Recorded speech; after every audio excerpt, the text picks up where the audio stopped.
Hello there, everybody. Today I'm going to be reviewing the Roman Missal, especially the Latin Roman Missal, as you can see, the Missale Romanum, as it is published by Midwest Theological Forum. I only know of two places that you could get a Latin edition of the current Missal.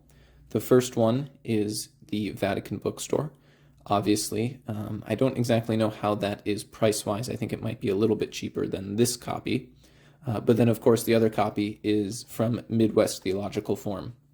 They have two offerings. They have a small chapel edition, and then this is the we might say, the main altar edition or the larger edition.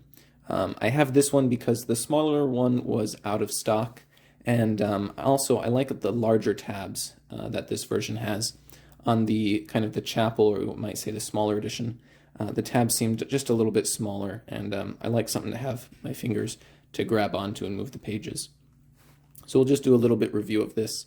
The first thing that I think you would appreciate, or that one, we might say, notices when opening this missal, is the wonderful artwork that is kind of thematic throughout. So we have here the opening page, and if I jump to the Roman canon, again we see just beautiful artwork from the church's history given to us in this edition. This is a change from the Vatican edition, sold from the Vatican Bookstore, which has a different style of artwork from an artist who's come under fire from some abuse allegations. And so if you would not like to have an edition that has such artwork, I would recommend the Midwest Theological Forum edition. The context, I should say the content of this missal is just the Latin text of the current missal that we have. There's a few things to notice because of that, though. One, because this edition was printed in, I believe, 2005, the Eucharistic prayers 2 through 4 don't have, in the published text, the name of Joseph added to the Eucharistic prayer. So you'll notice when we flip through here, there is a sticker that we add, which includes the name of Joseph after Mary. Now, with any purchase of this, Midwest Theological Forum will kindly give you those stickers, but I do just want to draw to your attention, you'll see it a little bit here, you might have to use some scissors to cut along the sides of these to make sure they fit. I had to move this up so that I could keep the instructions to join your hand. And if you noticed, it kind of ran over into this heading line right here. And you'll see this again, actually, in some of the Eucharistic prayers here. This is the third Eucharistic prayer. Again, the sticker is quite large, but it does fit into place.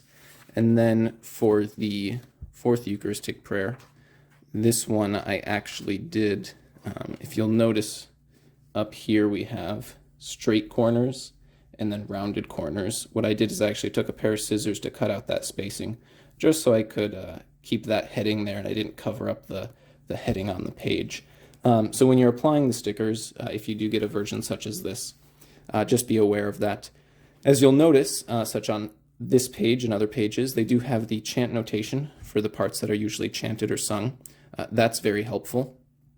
What is not super helpful is the lack of notating where in the Eucharistic prayers the main celebrant or the concelebrant, what parts are available to them. I believe in the Catholic Book Publishing Corporation editions, those notations are made. So just be aware of that. Obviously, you can look at the germ or use your other editions of the missals to pencil that in. Feel free to. Some things, obviously, that are in all missals would be the norms for the liturgical calendar, the general instruction here, obviously in Latin, which might be a nice resource if you want to check the English translation against the Latin original. We also have the Apostolic Constitution, by which Paul VI promulgated it, and all those fun details. I do want to point out the ribbons. This is a nice edition. It comes with 6 ribbons. I think that's a good number. But the ribbons, let's go to this page here. The ribbons are a nice design, very decorative, but they, I don't know the exact fabric. They feel a little bit plasticky, or maybe just kind of maybe a polyester or something to them. That's not very smooth, it might catch in certain cases, but a good design. You can see it is coming apart, just a little strand right there. But the classic design of having a narrow ribbon and then a larger ribbon there. So I think that will give you enough to mark the page. The reason I do like this edition, as you may see already, is that it does have tabs for all of the pages in the Eucharistic prayer. There's some editions of the Missal that don't, that will only have tabs for the first page, but I think it is helpful to have tabs on all the sides, and again for the concluding rites and everything that would follow.